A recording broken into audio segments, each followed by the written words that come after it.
ముందుగా మన అందరి పరమ గురువైన బ్రహ్మశ్రీ పితామహ పతి యొక్క ఆత్మ ప్రణామములు, స్వర్ణమాల తల్లికి నా ఆత్మ ప్రణామములు, మరియు విశ్వనున్న విశ్వగురువులందరికీ నా ఆత్మ ప్రణామములు. ఇంత చక్కటి జ్ఞానాన్ని అందిస్తున్న వంశీ మాస్టర్కు, ఈ ప్లాట్ఫామ్ ఇచ్చిన ప్రభాకర్ సార్కు, ధ్యానాన్ని అందిస్తున్న దామ సార్కు, మీ అందరు కూడా వేల వేల ఆత్మ ప్రణామాలు మాస్టర్స్. మరి ఈరోజు మనకు ఎంతో చక్కటి ఆత్మజ్ఞానం అందివ్వడానికి భగవద్గీత ద్వారా మన గీతను సరి చేసుకోమని, మనకు శ్రీకృష్ణుడు సరి చేసుకోమని అవకాశం ఇస్తుండు. శ్రద్ధగా విని మేడం ద్వారా మంచి జ్ఞానం తీసుకోండి master. Usha madam, welcome madam. బ్రహ్మర్షి పితామహ పత్రిజీ గారికి, మహావతార్ బాబాజీ గారికి, అయ్యర్ వాళ్ళు మాస్టర్స్ అందరికీ హృదయపూర్వక ఆత్మ ప్రణామాలు. అదేవిధంగా ఈరోజు ఈ తరగతికి హాజరైన జ్ఞానులందరికీ ఆత్మ ప్రణామాలు. ఇంత మంచి చక్కటి ప్లాట్ఫామ్ ని అందిస్తూ సజ్జన సాంగత్యానికి అవకాశం ఇస్తున్న Vijayalakshmi master, Prabhakar master, Damodar master కి హృదయపూర్వక కృతజ్ఞతలు. అదేవిధంగా నాకు పరంపరగా ఈ భగవద్గీతని మా అమ్మమ్మ శ్రీమతి వేముల లక్ష్మి గారి నుండి మా అమ్మ నేర్చుకోవడం, మా అమ్మగారి నుండి నేను నేర్చుకున్నా. ఈరోజు ఈ విధంగా చెప్పగలిగే స్థాయిలో ఉన్నందుకు మా అమ్మమ్మ గారికి కూడా హృదయపూర్వక ఆత్మ ప్రణామాలు. నాకు జన్మనిచ్చిన నా తల్లిదండ్రులకి పాదాభివందనాలు. అలాగే ఈ విశ్వ ప్రణాళికని ఎంత అద్భుతంగా నడిపిస్తూ ప్రథమ గురువు గీతాచార్యులు శ్రీకృష్ణ భగవానుడికి హృదయపూర్వక కోటాను కోట్ల ఆత్మ ప్రణామాలు తెలియజేసుకుందాం మాస్టర్స్. ఈరోజు తరగతిని మనము ప్రార్థనా శ్లోకాలతో ప్రారంభించాం. ఓం పార్థాయ ప్రతిబోధితాం భగవతా నారాయణేన స్వయం వ్యాసేన ధృతితాం పురాణమునినా మధ్యే మహాభారతం అద్వైతామృతవర్షిణీం భగవతీం అష్టాదశాధ్యాయినీం అంబ త్వామనసం దధామి భగవద్గీతే భగవద్వేషిణీం.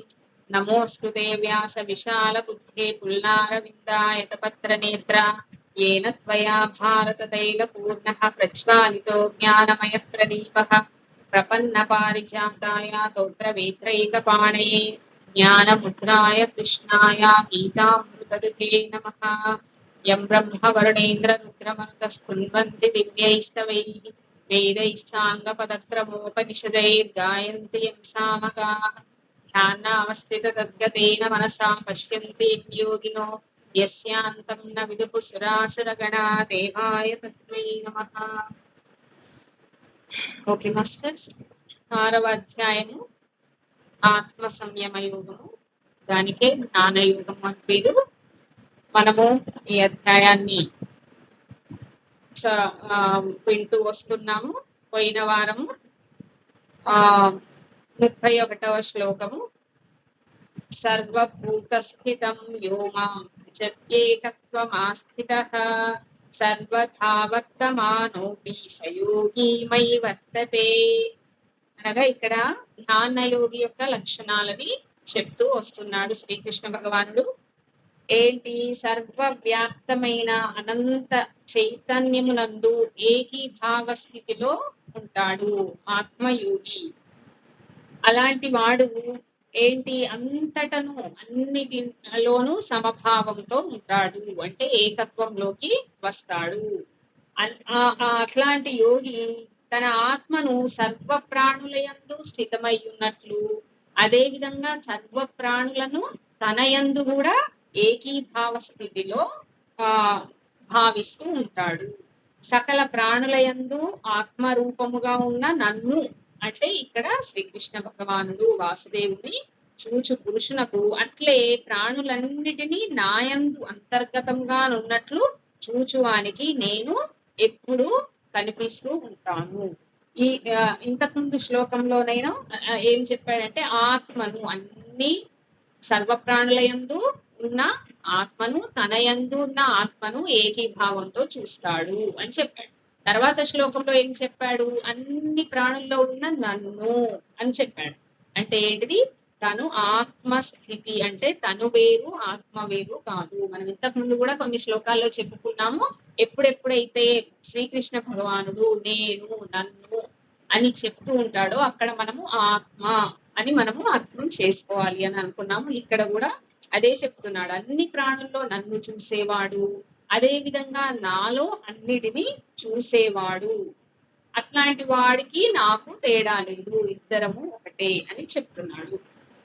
ఇంకోటి భగవంతుని యందు ఏకీభావ స్థిత రూపుడైన పురుషుడు సర్వభూతములయందును ఆత్మస్వరూపంగా ఉన్న నన్ను సచ్చిదానంద ఘన వాసుదేవుడనైన నన్ను భజించును. అట్టి యోగి సర్వదా సర్వ వ్యవహారముల యందు ప్రవర్తిస్తున్నా కూడా నాయందే ప్రవర్తిస్తున్నట్లు లెక్క. అంటే మనం చెప్పుకున్నాము లాస్ట్ వీక్ ఏంటి అంటే కళ్ళు మూసుకొని శ్వాస మీద ధ్యాస పెట్టి ధ్యాన స్థితిలో ఆ ధ్యాన నిమగ్నుడై ఉండకపోయినా తన నిత్య కృత్యాలలో తన డైలీ రొటీన్ లో ఉన్నా కూడా అతడు నాయందే ఏకీభావ స్థితిలో ఉన్నట్లు లెక్క. ఎలాంటి వాడు అంటే మనం పైన చెప్పుకున్న లక్షణాలు ఉన్న యోగి తను నిత్య కృత్యాలలో నిమగ్నుడై ఉన్నా కూడా తను తన డైలీ రొటీన్ వర్క్ చేస్తున్నా కూడా నాయందే స్థితమై ఉన్నట్లు లెక్క అని చెప్పారు మాస్టర్స్. మనము ఈరోజు 32వ శ్లోకం నుంచి చూద్దాము. ఆత్మౌ పుణ్యేన సర్వత్ర సమం పశ్యతి యోర్జున సుఖం వాయది వా దుఃఖం సయోగి పరమో మతః. మళ్ళీ ఒకసారి. ఆత్మౌ పుణ్యేన సర్వత్ర సమం పశ్యతి యోర్జున సుఖం వాయది వా దుఃఖం సయోగి పరమో మతః. అనగా ఓ అర్జున, సర్వ ప్రాణులను తన వలె సమానముగా చూచువాడును, సుఖమును గాని దుఃఖమును గాని సమముగా చూచువాడును, సుఖ దుఃఖములను తన సుఖ దుఃఖములుగా భావించువాడు అయిన యోగి పరమ శ్రేష్ఠుడు. ఓకే మాస్టర్స్, ఇక్కడ చూడండి ఎక్కడి నుంచి ఎక్కడి వరకు ఇప్పుడు ఈ ధ్యాన యోగంలో ఆత్మ సంయమ యోగంలో ఎక్కడి నుండి ఎక్కడి వరకు డిస్కషన్ శ్రీకృష్ణుడు అర్జునుడి మధ్య డిస్కషన్ ఎక్కడి వరకు వచ్చింది చూడండి. ఎక్కడి నుండి స్టార్ట్ చేసిండు, ఏ విధంగా ధ్యానం చేయాలి, ఏ విధంగా ఆసనం ఉండాలి, ఒక యోగారూఢి లక్షణాలు, ఒక ధ్యాన యోగ సాధకుడి యొక్క లక్షణాలు, ధ్యాన యోగీశ్వరుడు అయిన వాడి యొక్క ఏకత్వంలోకి వచ్చిన తర్వాత వాడి లక్షణాలు, అవన్నీ అయిపోయినాక మనం ఇంతకుముందు చూసిన శ్లోకాల అర్థం చూసిన తర్వాత ఇప్పుడు ఈ శ్లోకంలో ఎక్కడి వరకు వచ్చాడంటే ఇదంతా కూడా ఆచరణకు సంబంధించింది. ఇంతకు ముందు ఏమో ఏకత్వంతోని అంటే జ్ఞానానికి ఆత్మ జ్ఞానానికి సంబంధించిన లక్షణాలన్నీ ఇంతకు ముందు చెప్పాడు. అంతా సర్వ ప్రాణులందు ఏకత్వంతో ఉండడము, ఆత్మస్థితిలో ఉండడము, తనలో అన్ని ప్రాణులను చూడము, అన్ని ప్రాణుల్లో తనను చూడము అని చెప్పాడు. ఇక్కడ ఏం చెప్తున్నాడు, సర్వ ప్రాణులను తన వలె సమానంగా చూచువాడు అంటే ఏంటిది, సుఖము గాని దుఃఖము గాని అంటే ఎవరికి వచ్చినా ఇంతకుముందు ఎట్లా అయితే ఎప్పుడైతే ఏకత్వంలోకి వచ్చాడో ఎదుటి ప్రాణి యొక్క సుఖాన్ని తన సుఖంగా, ఎదుటి ప్రాణి యొక్క దుఃఖాన్ని తన దుఃఖంగా భావిస్తాడు. అట్లా భావించే యోగి పరమ శ్రేష్ఠుడు, నాకు ఇష్టుడు అని చెప్తున్నాడు. చూసిన మాస్టర్, ఇది కూడా మన పరమ గురువు పత్రి గారు చెప్పినట్టు ఒక ధ్యాన యోగి, ఒక ధ్యాన యోగ సాధకుడు అయిన వాడు ఎప్పుడు ఎలా ఉండాలని చెప్పారు, సమస్త సృష్టికి తల్లి పాత్రను పోషించాలి. అంటే తల్లి ఏం చేస్తుంది, బిడ్డకి ఏ అవసరమున్నా తీర్చుతుంది, బిడ్డకు ఏ చిన్న ఆపద వచ్చినా తల్లడిల్లిపోతుంది. ఎప్పుడైతే ఒక ధ్యాన యోగి, ఒక ధ్యాన యోగ సాధకుడు ఏకత్వంలోకి వచ్చి సమస్త ప్రాణులు, సమస్త విశ్వము తనలోనే సమస్త విశ్వం ఉంది అన్నప్పుడు ఏమైతుంది, ఆటోమేటిక్ గా ఏ ప్రాణి యొక్క దుఃఖమైన తన దుఃఖం లాగా మారిపోతుంది. అంటే ఏంటిది, ఒక ధ్యాన యోగ సాధకుడైన వాడు సమస్త విశ్వానికి, సమస్త సృష్టికి, ఏ పూలి కుట్ర చీమ చెట్టు మాకు మాను ఏది అయినా సరే దానిలో కూడా తనని ఏకత్వంతో చూసేవాడు, దాని దుఃఖాన్ని కూడా తన దుఃఖంగా భావిస్తాడు, దాని అవసరాన్ని తన అవసరంగా భావిస్తాడు. అంటే ఒక తల్లి పాత్రని పోషిస్తాడు.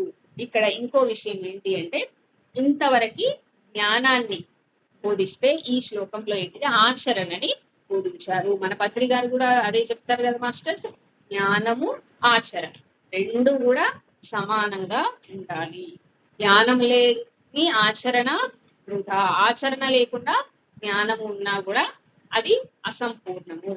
తప్పకుండా ఆచరణ అనేది ముఖ్యము. ఇప్పుడు మన ఏంటిది పిఎస్ఎస్ఎం కాన్సెప్ట్ బోధించేదే అంటే ఏంటిది, జీవితానికి, మన జీవితానికి ఆధ్యాత్మికతకు తేడా లేదు. ఆధ్యాత్మికతనే మన జీవితము. అది వేరు ఇది వేరు కాదు. ఎప్పుడైతే మనము ఆచరణలో ఉంటామో అదే ఆధ్యాత్మికత. మనకు ఇప్పుడు ఈ శ్లోకంలో కృష్ణుడు చెప్పింది కూడా అక్షరాల అదే మాస్టర్స్. ఏమంటున్నాడు? సర్వ ప్రాణులను తన వలె సమానంగా చూసేవాడు. ఓకే, మనము అంటే జనరల్ గా మనమే ఏంటిది, ఎదుటి వాళ్ళ నుంచి ఏదన్నా చిన్న ఇబ్బంది కలిగినా కూడా మనము ఓర్చుకోము. ఎప్పుడు ఓర్చుకోము అంటే వాళ్ళు వేరే మనం వేరే అనే ద్వైత భావంలో ఉన్నప్పుడు. ఆ ఎదుటివాడు మనవాడే అయినప్పుడు అయ్యో అయ్యో బిడ్డ ఇట్లా అయిందా, ఉండు ఆ సమస్యకి ఏదో ఒక పరిష్కారం నేను చూస్తా అని అని అనుకున్నప్పుడు, ఆ వాళ్ళు మనము ఒకటే అని అనుకున్నప్పుడు ఇలాంటి భావన. వేరు వేరు అనుకున్నప్పుడు మనకు అవసరం లేదు, వాళ్ళు వేరే మనం వేరే, మనకు వాళ్ళకు సంబంధం లేదు అని అనుకుంటాం. ఈ విషయాన్ని, ఈ కాన్సెప్ట్ గురించే మాస్టర్స్ ఒక వీడియో మనకి యూట్యూబ్ లో వస్తూ ఉంటది. బైరాగి స్వామి కి సంబంధించింది. అందులో కూడా ఒక ఫారినర్, ఒక ధ్యాన యోగ సాధకుడే ఒక ఎక్స్పెరిమెంట్ చేసి ఒక పిల్లితోని మానసికంగా మాట్లాడాడు. అయితే ఆ పిల్లి చెప్పింది ఏంటి, ఒక్క మనిషికి మాత్రమే ఇలాంటి భావన, ఏది వేరు, సమస్త విశ్వం వేరు, నేను వేరు, కనీసము తోటి మానవులతో కూడా ఏకత్వంలో ఉండరు, కనీసం ఒక కుటుంబ సభ్యులతో కూడా ఏకత్వంలో ఉండరు, మీ మనుషులు చాలా స్వార్థపరమైన వాళ్ళు, ఎవరి సొంత ఆలోచన వాళ్ళే చేసుకుంటారు. కాబట్టి సమస్తమైన సమస్యలకి మనిషి ఎదుర్కొనే ప్రతి ఒక్క సమస్యకి, ఇబ్బందికి, కష్టానికి ఇదొక్కటే కారణము అని ఆ పిల్లి చెప్పిందట మాస్టర్స్. చూసినా, ఏ జంతువులో కూడా, ప్రకృతిలో ఏ ఇతర పశు పక్షాది జంతువుల్లో కూడా ఇలాంటిది లేదు. అవన్నీ కూడా ఏకత్వంలోనే ఉంటాయి. అంతా ఒకటే అనే భావమే కలిగి ఉంటాయి. ఒక్క మనిషికి మాత్రమే ఇలాంటి ద్వైత భావం, నేను వేరే ఎదుటి వాళ్ళు వేరే అనే భావం ఉంది. కాబట్టి మనుషులలోనే ఇలాంటి సమస్యలన్నీ ఉంటాయి, మాకు ఎలాంటి సమస్యలు ఉండవని ఒక పిల్లి ఇంతటి జ్ఞానాన్ని ఉపదేశించిందట మాస్టర్. ఇక్కడ మనకి శ్రీకృష్ణ భగవాన్ చెప్పింది కూడా అంతే. అంటే ఒక జ్ఞానం ఉంది అంటే అది ఎక్కడికి పోయినా, భూమండలంలో గాని, విశ్వంలో గాని, ఏ మాస్టర్ చెప్పినా, ఏ పిల్లి చెప్పినా ఒకటే. 2 2 4 ఎవరు చెప్పినా అంతే. ఏ ప్రొఫెసర్ని అడగని, ఏ చిన్న సెకండ్ క్లాస్ చదివిన వాళ్ళని అడగని, ఎవరిని అడగని అది అంతే. అదే విధంగా ఇక్కడ ఈ ఆత్మ జ్ఞానం అనేది కూడా అంతే మాస్టర్స్. ఎవరు చెప్పినా కూడా సత్యము సత్యమే. ఇక్కడ కూడా ఏం చెప్తున్నాడు, ఆచరణ ముఖ్యము. అలాంటి వాడే పరమశ్రేష్ఠ. అంటే ఎదుటి వాళ్ళ సుఖాలని తన సుఖాలుగా, ఎదుటి వాళ్ళ దుఃఖాలని తన దుఃఖాలుగా భావించేవాడే పరమయోగి, పరమశ్రేష్ఠుడు అని శ్రీకృష్ణ భగవానుడు చెప్పాడు మాస్టర్స్. తర్వాత నెక్స్ట్ శ్లోకము. అర్జున ఉవాచ యోయం యోగస్త్వయా ప్రోక్తః సామ్యేన మధుసూదన ఏతస్యాహం న పశ్యామి చంచలత్వాత్ స్థితిం స్థిరాం. మళ్ళీ ఒకసారి. యోయం యోగస్త్వయా ప్రోక్తః సామ్యేన మధుసూదన ఏతస్యాహం న పశ్యామి చంచలత్వాత్ స్థితిం స్థిరాం. ఇది కూడా అద్భుతమైన శ్లోకం మాస్టర్స్. ఇక్కడ శ్రీకృష్ణ భగవానుడు, అర్జునుడు ఇద్దరికి మధ్యన ఇదంతా కూడా జరుగుతున్న సంభాషణ. ఇక్కడ అర్జునుడు ఏంటిదంటే మన రిప్రజెంటేటివ్, మన ధ్యాన యోగ సాధకులు, ముముక్షువులు, సత్యాన్ని అన్వేషించే వాళ్ళు, వీళ్ళందరికీ రిప్రజెంటేషన్ ఎవరు అంటే అర్జునుడు ఇస్తున్నాడు అనమాట. అంటే మనకు వచ్చే డౌట్లన్నీ అర్జునుడు మన తరపునే అడుగుతాడు అనమాట. దానివల్ల ఏంటిది, మనందరికీ ఏదేదైతే ఇబ్బందులు ఉంటాయో యోగ సాధనలో, ధ్యాన సాధనలో, అది అర్జునుడు మన తరఫున అడిగేస్తాడు. శ్రీకృష్ణ భగవానుడు మనందరికీ కూడా చక్కగా దానికి ఆన్సర్ చెప్పేశారు. ఇక్కడ కూడా సాక్షాత్తు అర్జునుడు మన డౌట్ నే మనమందరం ఎదుర్కొనే సమస్యనే ఇక్కడ అడిగింది. ఏంటిది? అర్జునుడు చెప్తున్నాడు, ఓ మధుసూదన, ఓ కృష్ణ, సమభావమును గూర్చి నీవు చెప్పిన ఈ యోగం యొక్క స్థిర స్థితిని మనశ్చాంచల్యం కారణంగా తెలుసుకోలేకపోతున్నాను. ఓకే, నువ్వు బాగా చెప్పావు. ఒక ఆత్మ జ్ఞాని యొక్క లక్షణాలు ఎలా ఉండాలి, అంత సమభావంతో, ఏకత్వంతో, వన్నెస్ తో ఉండాలి, ఉన్నవాడే శ్రేష్ఠుడు అని చెప్పావు. కరెక్టే ఉంది. కానీ నేను ఆ స్థితిని నేను అర్థం చేసుకోలేకపోతున్నాను. నా స్థాయి అంత అది అర్థం చేసుకునే స్థితిలో లేదు.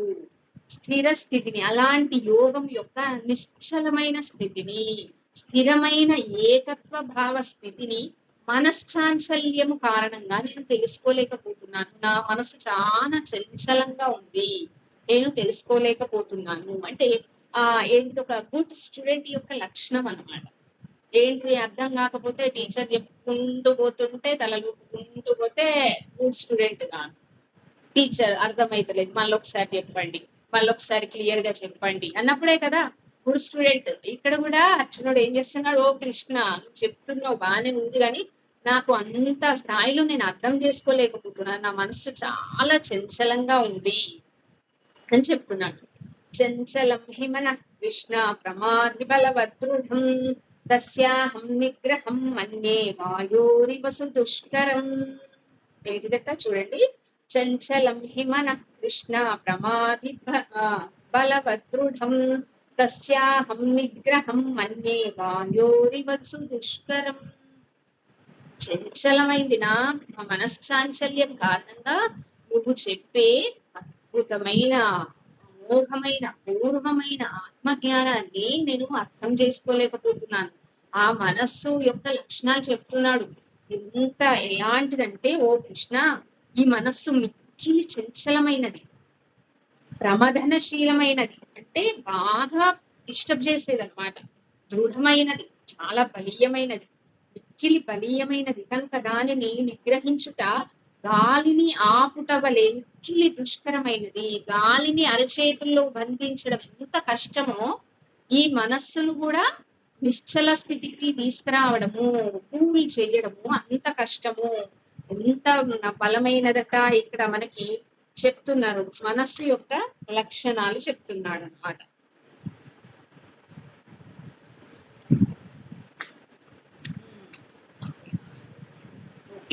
చంచలంకి మన కృష్ణ, మనస్సు నిశ్చలముగా ఉంటేనే యోగము సాధ్యపడుతుంది. ఫస్ట్ నుండి చెప్తున్నాడు కదా, ఎవరికి ఈ యోగ సాధన సాధ్యమవుతుంది అంటే మొట్టమొదటి లక్షణం ఏంటిది, మన మనశ్చంచల మధురం అంటే ఏంటిది, అది చంచలంగా ఉంటే ఈ యోగము సాధ్యపడదు. ఎప్పుడైతే నిశ్చల స్థితికి, శూన్య స్థితికి, ఆలోచనారహిత స్థితికి వచ్చినప్పుడే ఈ యోగము అనేది సాధ్యపడుతుంది. కానీ ఇక్కడ మనస్సు ఎలాంటిదని చెప్తున్నాడు, మనస్సు అనేది మహా చంచలమైనది. ఏంటిది, దేహేంద్రియాలను క్షోభ పెడుతుంది, దేహాన్ని, ఇంద్రియాలన్నిటినీ కూడా డిస్టర్బ్ చేస్తూ ఉంటది అన్నమాట ఈ మనస్సు అనేది. ఎప్పుడు కూడా ఇంద్రియాలు అనేటివి అవి జడాలే, వాటికంతటా వాటికి ప్రవర్తించవు. దాన్ని ప్రవర్తింపజేసేది ఏంటి అంటే దాని వెనకాల మనస్సు. ఇంద్రియాలంటే గుర్రాలు అనుకున్నాం కదా, గుర్రాలు వాటంతట అవి ఎప్పుడు కూడా విచ్చలవిడిగా పరిగెత్తవు. ఎప్పుడు పరిగెడతాయి అంటే దానికి అటాచ్ అయిన కళ్ళెం యొక్క సిగ్నల్స్ ని బట్టి గుర్రాలు పరిగెడతాయి. ఇక్కడ కూడా ఏంటిది, మనస్సు యొక్క దాని ప్రేరేపితం కారణంగా ఇంద్రియాలు అనేటివి చాలా డిస్టర్బ్ అవుతూ ఉంటాయి. క్షీరసాగంలో మందర పర్వతం వలె తీవ్రంగా మదించి వేస్తూ ఉంటది. ఏ విధంగా క్షీరసాగరంలో మందరగిరి పర్వతాన్ని పెట్టి చిలికి చిలికి చిలికి ఆ క్షీరసాగరాన్ని అంతా చిలికేసాం, అట్లా మనస్సు ఆ విధంగా చంచలం చేస్తుందట. మరియు అనేక జన్మార్చిత ఎలా అంత బలం ఎట్లా వచ్చింది మనస్సుకు, అంత దృఢంగా, అంత బలీయంగా ఎందుకైందట, అనేక జన్మార్చిత వాసనలను, ఎన్నో జన్మలు, వేలాది లక్షలాది జన్మల నుండి సంపాదించుకున్న వాసన కర్మలు ఉంటాయి కదా, అనేక జన్మార్చిత వాసనలను, సంస్కారాలను, దృశ్య వృత్తులను అది ప్రోగు చేసుకొని అవన్నీ కూడగొట్టుకొని మనం మూటలు మూటలు గుట్టలు గుట్టలు పెంచుకున్నాం కదా. దాని కారణంగా అంత బలం వచ్చేసింది దానికి. అవన్నీ ప్రోగు చేసుకొని బలవత్తరమై దృఢమై కూర్చున్నది. అవన్నిటి కారణంగా ఏమైంది, వెరీ స్ట్రాంగ్ అయిపోయింది అనమాట. అందుచే దాన్ని నిగ్రహింపబడుట నాకు సాధ్యమైతలేదు. ఓ కృష్ణ, ఓ గోవింద, ఓ మధుసూదన, ఇది నా కష్టము, నా పరిస్థితి అని చెప్తున్నాడు. అంటే ఏంటి, అర్జునుడు చెప్తున్నాడంటే మన గురించి చెప్తున్నాడు. ఒక ధ్యాన సాధకుడి యొక్క పరిస్థితి చెప్తున్నాడు అనమాట. ఇది ఈ ప్రకారంగా అర్జునుడు మనస్సు యొక్క సామర్థ్యాన్ని వర్ణిస్తూ దాని స్వరూపాలను ఈ విధంగా చంచలత్వం ఒకటి ఉంది, క్షోభజనత్వం. చంచలత్వం అంటేనేమో చపలం, ఒక దగ్గర కూర్చోదన్నమాట. క్షోభత్వము అంటే అన్నిటినీ బాధ పెట్టేది, ప్రమాదకరమైనది. బలవత్వము అంటే చాలా బలమైనది, దృఢత్వము దృఢమైనది. మనస్సు యొక్క ఈ లక్షణాలు అందరికీ కూడా, ధ్యాన సాధకులందరికీ కూడా ఎక్స్పీరియన్స్ చేసినాము మనము. ఎంత ఈసారి చాలా మంచిగా కాన్సన్ట్రేట్ చేసి ధ్యానం చేయాలి. 3 గంటల వరకు అస్సలు లేవద్దు, అస్సలు డిస్టర్బ్ కావద్దు అనుకుంటాం. కానీ కళ్ళు మూసుకోగానే ఇంట్లో విషయాలు, బయటి విషయాలు, మనస్సు అనేది పోతూ ఉంటది అనమాట. ఎందుకు పోతూ ఉన్నదంటే మనం ఇంతకుముందు అనుకున్నట్టు ఆ వాసన బలం చేత చాలా స్ట్రాంగ్ గా ఉన్నదన్నమాట. ఆ బలం కారణంగా అది చంచలత్వాన్ని కలిగి ఉన్నది. ఏ విధంగా చంచలత్వం అట, మనస్సును ఏ విధంగా పోల్స్తారంట చూడండి. ముళ్ళు గుచ్చుకున్నది, కళ్ళు తాగింది, దయ్యం పట్టింది, తేలు పుట్టింది ఒక కోతిక. అది ఎట్లా ఉంటది దాని పరిస్థితి. ఈ మనస్సు అట్లాంటి చంచలమైంది చూడండి. అసలు కోతి అంటేనే చంచలం, అలాంటి దానికి ఇన్ని ప్రమాదాలు జరిగినాయి. మునుగుచ్చుకున్నది, కాంతది, అది దానిపైన కళ్ళు దాగింది, దానిపైన దయ్యం పట్టింది, దానిపైన తేలు పుట్టింది. ఇంకా అది ఎంత చంచలంగా ఉంటుంది చూడండి. అంటే మామూలు పోతే చంచలమైందంటే ఇవన్నీ కలిగినాక ఇంకెంత చంచలంగా ఉంటుందో. ఆ మనస్సు అట్లాంటి చంచలమైనది. దీంతో పోలుస్తారనమాట. మనస్సు ధ్యాన కాలంలో సాధకులను ముప్పు తిప్పలు పెడుతుంది అనమాట. ఇదందరము మనము ఎక్స్పీరియన్స్ చేస్తాము. అదేవిధంగా దేహేంద్రియములను, హృదయమును అది శాంతముగా ఉండనీయదు. అటు చూస్తుంది, ఇటు లాగుతుంది. ఆ పక్కింటోళ్ళు అది తెచ్చుకున్నారు, ఈ పక్కింటోళ్ళు ఇది తెచ్చుకున్నారు, మన ఇంట్లో లేకపాయే, మన పరువు పోతుంది. ఎటన్నా పోతే మనం చాలా గొప్పగా కనబడాలి, లేకపోతే నన్ను అందరూ పొగడాలి, నన్ను మెచ్చుకోవాలి. రకరకాలైన ఆలోచనలతో ఏం చేస్తా అంటది, శాంతంగా ఉండనీయదు. ఎప్పుడు మనస్సు అనేది ఈ ఇంద్రియాలను, ఈ దేహాన్ని ఏంటిది కూల్ గా ప్రశాంతంగా ఉండనీయదు అనమాట. ఈ ప్రకారంగా మనశ్శక్తిని గురించి అర్జునుడు వర్ణించి ఎట్లాంటిదట అంటే, గాలిని బంధించడం ఎంత కష్టమో ఓ కృష్ణ నీకు తెలియదు మా బాధ. గాలిని అరచేతిలో బంధించడం ఎంత కష్టమో ఈ మనస్సును కంట్రోల్ చేయడం కూడా అంత కష్టమై కూర్చున్నది అని తన గోడును, అంటే అంటే మనందరి యొక్క ధ్యాన సాధకుడి యొక్క పరిస్థితిని అక్కడ కృష్ణుడి ముందు పెట్టాడు. పెట్టినప్పుడు ఏం చేయాలి, ఒక స్టూడెంట్ అడిగాడు, ఇది ప్రాబ్లం అని చెప్పిండు. చెప్పినప్పుడు ఏం చేస్తాడు, మళ్ళీ ఆచార్యుడు, జగద్గురువు, ఆదిగురువు దానికి సొల్యూషన్ ఏంటిది, సాక్షాత్తు శ్రీకృష్ణ భగవానుని నోటి గుండా దీనికి సొల్యూషన్ వస్తుంది. మాస్టర్స్ చూద్దాం. శ్రీ భగవాన్ వాచ అసంశయం మహాబాహో మనోదుర్నిగ్రహం చలం అభ్యాసేన తు కౌంతేయ వైరాగ్యేణ చ గృహ్యతే. మళ్ళీ అసంశయం మహాబాహో మనోదుర్నిగ్రహం చలం అభ్యాసేన తు కౌంతేయ వైరాగ్యేణ చ గృహ్యతే. చూసిందా, అసంశయం. ఓ అర్జున, ఓ మహాబాహో, yes you are right, correct. అట్లా ఏంటిది, మనస్సు అనేది నువ్వు చెప్పినట్టే చాలా చంచలమైనది, బలీయమైనది. నిస్సందేహంగా దాన్ని వశపరుచుకున్నట చాలా కష్టము, కరెక్టే. కానీ చూడండి కౌంతేయ, ఓ అర్జున, అభ్యాస వైరాగ్యముల ద్వారా దానిని వశపరుచుకున్నట సాధ్యమే. ఈ సమస్త సృష్టిలో అసాధ్యం అనేది లేదు. ఏ సమస్య పరిష్కారం లేని సమస్య అంటూ ఉండదు. కీ లేని ఏ లాక్ ఉండదు. తాళం చెవి లేని తాళం ఉంటుందా? ఉండదు. అట్లాగే సొల్యూషన్ లేని ప్రాబ్లం అంటూ ఉండదు. అదే విధంగా నీకు ఎంత కష్టసాధ్యం అనిపించినా కూడా కరెక్టే నువ్వు అన్నట్టే చాలా చంచలమైనది, చాలా బలీయమైనది, దృఢమైనది. దాన్ని కంట్రోల్ చేయడం గాలిని ఏంటిది ముంచేతిలో బంధించడం లాగా కష్టమే. కానీ దేర్ ఈస్ ఏ సొల్యూషన్. ఏంటిరట? ఎక్స్క్యూజ్ మీ.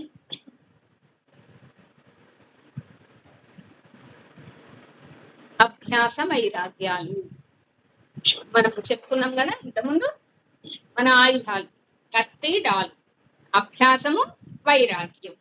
ఇవి మళ్ళీ మళ్ళీ పదే పదే చెప్తున్నాడు చూడండి మాస్టర్స్. అభ్యాసము, వైరాగ్యం. అభ్యాసము ఖచ్చితంగా ప్రతిరోజు 3 గంటలు ధ్యాన సాధన. అభ్యాసము, ధ్యానాభ్యాసము వెరీ ఈజీ. ఎంత దృఢమైందైనా, ఎంత చంచలమైందైనా, ఎంత బలీయమైనదైనా కూల్ అయిపోతుంది. అభ్యాసము అంటే ప్రాక్టీస్. మెడిటేషన్ ప్రాక్టీస్ అనేది కంపల్సరీ చెయ్యి అర్చన రెగ్యులర్ గా. ఇంకొకటి వైరాగ్యము, దేనిపైన ఆసక్తి. ముందు ఈ ప్రపంచికంగా మనము ఈ ప్రపంచంలో ఈ సమాజంలో జీవిస్తున్నాము, సంసారంలో జీవిస్తున్నాము. అన్ని అవసరాలు మనకు అవసరమే.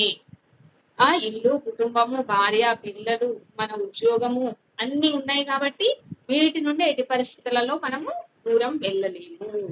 కానీ దాని పట్ల ఆసక్తి ఉండకుండా ఉండదు. అందులోనే ఉండాలి కానీ అంటుకోకూడదు. తామరాకు నీళ్ళల్లోనే ఉంటది కానీ నీళ్లు అంటవు. అదే విధంగా ఆసక్తి రహితంగా వైరాగ్యము, అభ్యాసము. వైరాగ్యం అంటే మనందరికీ ఏంటిది అంటే కాషాయము, కమండలము, హిమాలయాలు.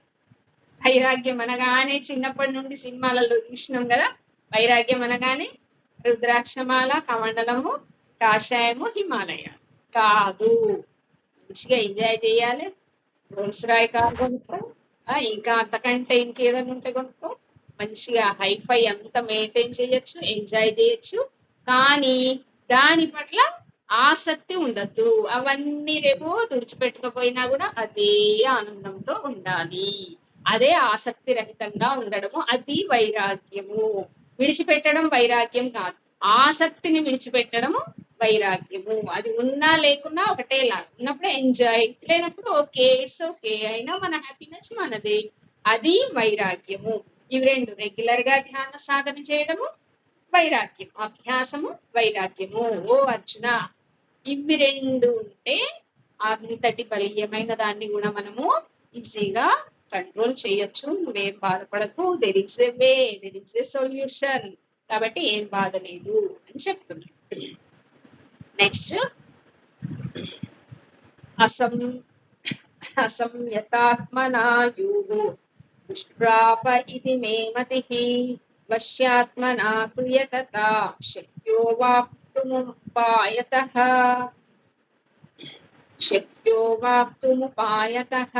మళ్ళొకసారి. అసంయతాత్మనా యోగో దుష్ప్రాప ఇది మే మతిః వశ్యాత్మనా తు యతతా శక్యో వాప్తుముపాయతః. అంటే మనస్సును వశపరుచుకొనని పురుషునకు యోగ సిద్ధి కలుగుట కష్టము. కానీ మనస్సు వశమునందున్న ప్రయత్నశీలుడైన పురుషునకు సాధన ద్వారా సహజముగా యోగ సిద్ధిని పొందుట సాధ్యమే అని నా అభిప్రాయము. ఇంకా ఏంటి? క్లారిటీ. మనస్సే అన్నిటికీ మూలము. మనం ఇందాక అనుకున్నట్టు ఏ విధంగా అయితే వైరాగ్యం ఏమనుకున్నామో అన్నిట్లలో ఉంటూనే ఆసక్తి లేకుండా ఉండడమే వైరాగ్యం. అదే విధంగా మనస్సు అనేది ఒక శత్రువు కాదు. మనకు మనస్సు కంట్రోల్లో ఉంచుకోవడం ఎంత అవసరమో మనస్సుని మనం వాడుకోవడము అంతే అవసరం. ఏ విధంగా అంటే ఈ సమస్త జ్ఞానాన్ని, ఈ సాధనను మనము పొందడానికి కూడా మనస్సే అవసరము. కాబట్టి మనస్సును వశము నుండి ఉంచుకోవడము ఉండాలి. మనస్సు ఉండాలి. మనస్సు జీరో అవ్వడము అంటే మనస్సును చంపివేయడము, మనస్సు శూన్యం కాదు. మనస్సు ఉండాలి కానీ మన కంట్రోల్లో ఉండాలి. మనస్సును వశపరుచుకొనే పురుషునకు యోగ సిద్ధి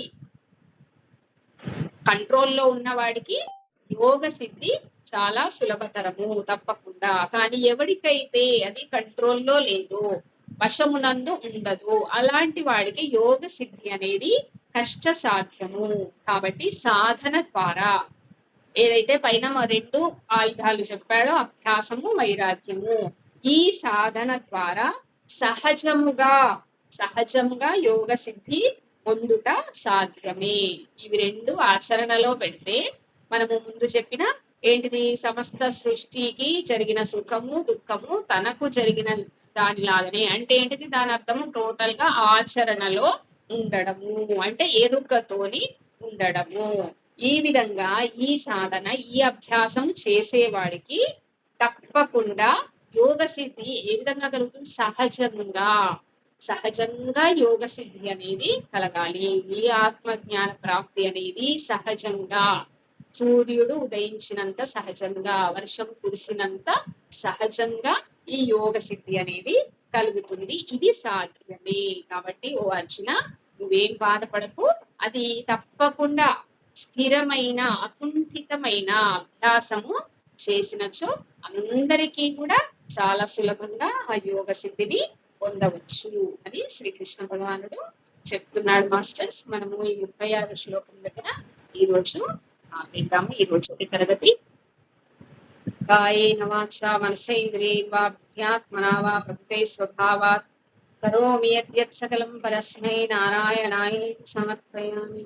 శ్రీమన్నారాయణాయేతి సమర్పయామి. ఓం తత్సత్. సర్వం శ్రీకృష్ణార్పణమస్తు. ఓం హరే నమః. ఓం నమో భగవతే వాసుదేవాయ. Thank you masters. Thank you madam, చాలా చక్కటి సందేశం చెప్పండి. థ్యాంక్ యూ మాస్టర్, మంచిగా చెప్పారు. మాస్టర్ సరే, గట్టిగా క్లాప్స్ కొట్టుకుందాం మాస్టర్స్ ఒక్కసారి. ఎందుకంటే ఉషారాని మేడానికి ఒక్కసారి గట్టిగా క్లాప్స్. అరే హన్మకొండ వినబడాలి ఎవరికి. భీమారం వినబడాలి. హన్మకొండ. ఇంకొక విషయం ఏంటంటే